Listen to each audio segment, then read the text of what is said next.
Hello, hello. Look what I discovered today. Can you believe I am already 55 years old and this is actually my first time in my whole life to see and taste this kind of fruit. Bean. Sabi nila ang tawag daw nito ay ice cream bean. Sa isip ko, saan ang ice cream dito? So, ngayon, ganyan ba dito? Bubuksan natin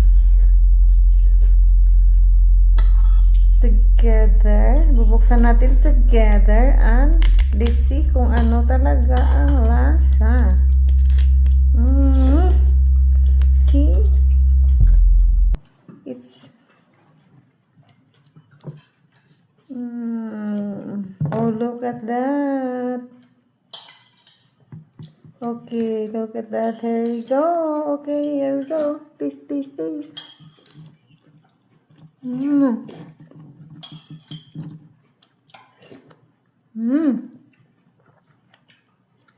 Lasang ice cream nga. Ice cream na lumamig.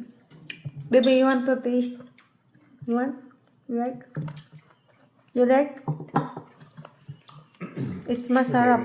Come here. At my back. So they can see. Let's eat together.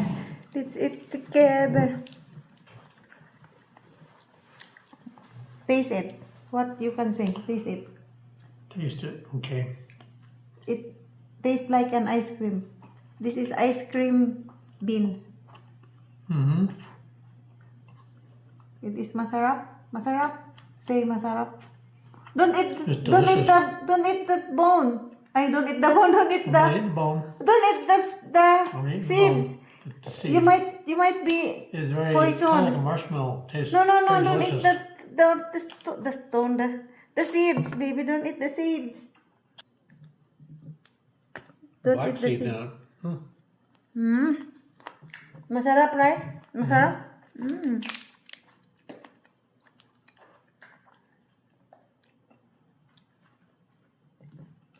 Masarap.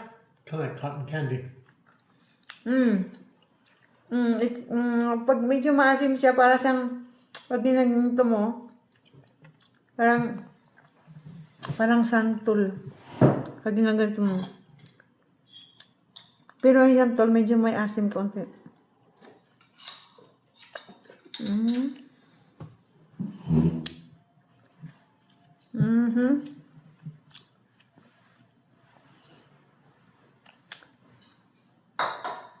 My goodness.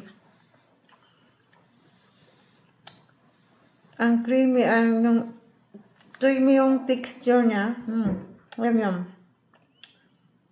naintindihan ko na kung bakit ice cream bean ang tawag dito. For me, parang ice cream na natunaw tapos lumamig ulit.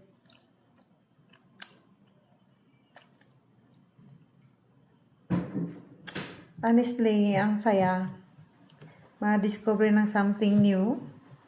Imagine, 55 na ako ngayon lang ako unang nakatikim nito.